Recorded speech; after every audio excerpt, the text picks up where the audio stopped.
Major League Baseball is riding a wave of momentum. Attendance is up, games are faster, and stars like Aaron Judge and Shohei Ohtani are helping bring new fans into the sport. Yahoo Finance's Brian Sozzi caught up with Hall of Famer CC Sabathia and MLB Chief Marketing Officer Uzma Rawn Dowler to talk about all this at Cannes Lion.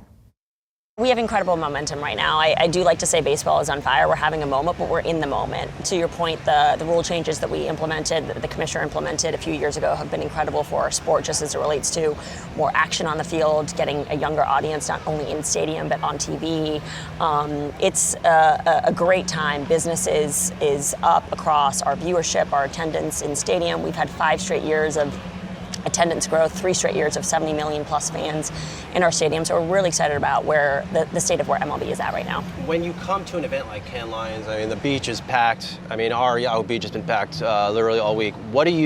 What's your goal? What are you trying to get out of an event like this? Yeah, I've been getting asked that question a lot. I mean, there's a reason why we brought CC and our other legends here as well. We want to be able to tell. He's also a good-looking guy. A great-looking guy. A great brand ambassador for MLB as well, I'd say. I think that we just want to make sure that we are present here, having conversations with brands. A number of our brand partners are here. Adobe's here, MasterCard's here. We have a strategic partnership with Boardroom. They're here as well. So we want to draft off of sort of their relationships as well and make sure that we're telling the MLB story and having conversations about where we're at, the state of our business, and who wants to align with MLB and how we can tell our collective story together. CC, this is a weird moment for me because in my head I'm still waiting for you to come out on the mound tomorrow. Like I'm like, why is CC Sabathia here? Like I'm waiting for him to pitch, but you haven't pitched in a number of years. You are an ambassador to the game, like Uzma just mentioned. How is it different for you walking into a park today than when you pitched? I think it's, I have a different perspective, having a chance to be on this side of it and kind of see the business side of it and, really understand the game. I thought when I retired that I would just be far away from the game and not, really watch. And I realized that I love baseball. I'm a baseball fan. We're a baseball family. My wife's an agent for CAA. And having a chance to be on this side with MLB and kind of have an impact over the whole sum of the game, not just one particular team working for an organization.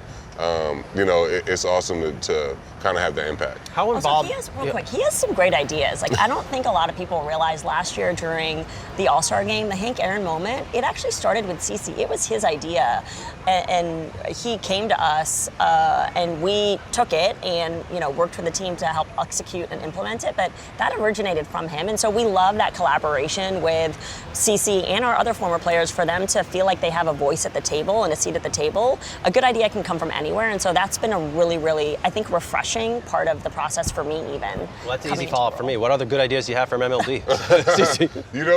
What's crazy is that we have that commissioner ambassadors group. Dexter Fowler and Jimmy Rollins are here. And to Uzma's point, for All-Star this year, Ryan Howard, Jimmy Rollins, and Shane Victorino have a huge input of kind of what's going to happen on the field and what fans are going to see and what players connect with the fan base. So it doesn't have to actually come from me. It's all of us. We talk about the game. We have a group chat. We call each other nightly about baseball. So we all have, ideas, and, we have input on what hats go out on the field and, what, socks and different things like that are going to be put in play. And, I think our group has a real good grasp on, what is good for us to be endorsing for MLB. I like to say a vibe check. We get a good vibe check. They do have a group chat. EJ, are you in the group chat? I am not in the group chat. I don't know if we got to add it to the group chat. I feel like I want to be, but sometimes I like to be a step removed as well. But sometimes I'll be like, EJ, get their gauge on if they like this or if they don't like this, just to see if we should then pitch it up the ladder. But it's good. CC, doing this interview had me think back on my my Little League career, which is nowhere near what you did. But look, I thought about it, and I had a lame jersey. I had those little stirrups that you put out on the outside of your socks, and I got a used bat from Sears, which is now no longer a business. I look at the youth of today; they're getting lessons. They have some of the best outfits I've ever seen. In some respects, better than my suits I wear to work. What is the state of youth baseball as it gets so competitive? Yeah, I mean, it's tough. I mean, I told Uzma last night, in this state where we're at right now in youth baseball, I wouldn't have been able to play this game. I don't think my parents could afford, every weekend flying to Atlanta or Hoover, Alabama, or Florida, or these different places to play baseball. I played baseball because I stayed in my community. I was able to play with my friends, and I was able to grow and mature that way in the game. So I had my dads as my coaches. You know what I mean? Like the same thing that we I grew didn't up. have data. I didn't know AI. Yeah. Kind of like the same age. I know this crap. There was no one-on-one, hitting coach or Nothing. anything like Didn't that. even No exist. pitching coach. When at the beginning of August, we put on the football pads, and when in November we played basketball. So, with my own kids, I try to make them multi-sport athletes. Try to break it up. I think the other sports make you a better player, but I definitely think there's some things that we can do as players, as the league, to kind of help. Some of these kids that love the game, that want to play, but can't actually afford to play on travel ball teams. Uzma, what can you do to protect the future of MLB and get more bats, gloves, shoes, you name it, into the hands of the next generation? I'll go back to when Commissioner Manfred first became commissioner. I think he announced his commissionership in Williamsport at the Little League facilities there, and his first initiative was really announcing our Play Ball platform, which is really encouraging kids, quite honestly, not even just organized youth baseball and softball, but getting out there and like hitting in your backyard or catching in your backyard with your brother or your sister or your mom or your dad. And so those initiatives, or the initiatives that we have under our Play Ball umbrella, are really helping sort of grow the game and impacting youth baseball and softball participation. And we saw in 22, we had a record number of first-round picks, especially from the African American community, and all of those kids came through our program. We have an MLB Developers program. We have a Breakthrough Series program. We have a Hank Aaron all throughout the summer down at the Jackie Robinson Complex in Vero. And the impact that we've made at the youth space already, we're seeing, pay dividends throughout the draft. The MLB has taken a lot of big swings in recent years. You have the pitch clock. You have, how you use relievers has changed. Like, what's the next big swing to improve the fan experience, Uzma?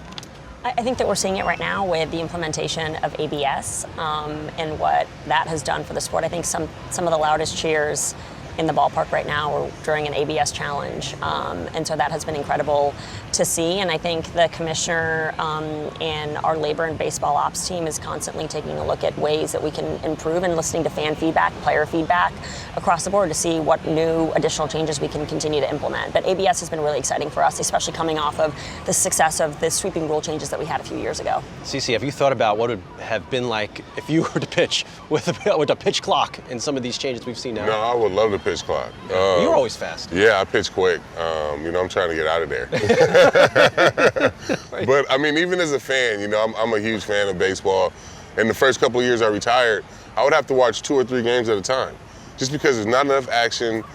You got 45 seconds in between each pitch, and it's just a 4-hour game, so it was hard to watch. Now, I mean, I can, you watch a game in 2.5 hours.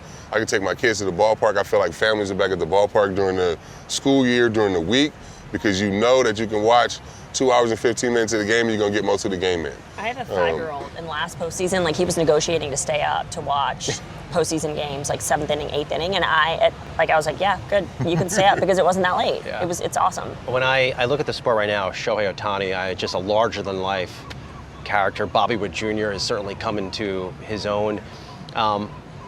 Who are the next versions of these two? Like, who are the players we're not watching but could be the next sports? Yeah, it's a kid in St. Louis, JJ Weatherholt. I think the NL Central has the most concentrated young talent right now. If you just look around, you got Connor Griffin and Paul Skeens, O'Neal Cruz in Pittsburgh. You got Jordan Walker and JJ Weatherholt. They got a kid named Joshua Baez that they're about to call up. That's actually really good. You got Pete Crow Armstrong in Chicago. So you can just go around the board, and I think Sal Stewart and Hunter Green and Ellie Dela Cruz in Cincinnati. So I think if you look at that division, every night I'm watching one team from that division, whoever they're playing, because you're going to get good pitching and you're going to see a young star that can probably be our next face of the game. I was talking to a Olympic snowboarder, Scotty James here, and he said he was, I think, early on in making his transition from athlete to entrepreneur. How have you made that transition? How hard is that? It hasn't been hard. I think this is going to sound crazy, but when I retired, right after I retired, COVID hit. So there was no wanting to go to spring training. There was no, feeling like, I'm missing baseball because nobody was playing baseball. So it gave me a chance to kind of figure out what I wanted to do. I had actually signed up to do a bunch of broadcasting things. I figured I didn't like that. Oh, you're really good at it. Like, I'm just sitting here with you. I mean, this is awesome. You can take my job. I mean, I like it under my own terms, you know what I'm saying? How do you not like that with his signature laugh? I love hearing his signature laugh on broadcast. Where does this MLB food come from? Our ballpark bites. Yeah. I mean, if you think about it, like one of the ways that we're bringing new fans into the ecosystem also is touching on other fan passion points. Like there are so many things that are organic to baseball. Music, like we're the only sport that has a walk-up song. Food is such a big part of our culture as well. Every ballpark has their own specialty ballpark item. I think in Seattle it's the chocolate-covered crickets, which has a weird aftertaste, by the way. I saw a short-rib corn dog in Kansas City. It's cool and that it's sounds fun. great. I was, right? I love this when I went to the And ballpark. so that's one of the ways that we're sort of tapping into other passion points that maybe our fans might have, bringing them into the side door of baseball, feeding them that content, and then ultimately growing them to be that core fan that we want them to be. Now, I understand, Uzma, you can't talk about any of the CBA stuff. Totally appreciate it. But you've done a lot of great work on marketing. And you have a lot of big wins, from the food to the pitch clock, people coming back to the game. Are you worried that that overhanging cloud impacts the amazing work you and your teams have done? I think to that point, I'll say that you started it. Like baseball has incredible momentum right now. We are on the upswing, and we want to continue to sort of feed that and focus on sort of the positives that we have going for us, and make sure that we're having the right conversations at the right time with the right brand partners and media partners to make sure that they're helping us tell our story and we're helping them tell their story.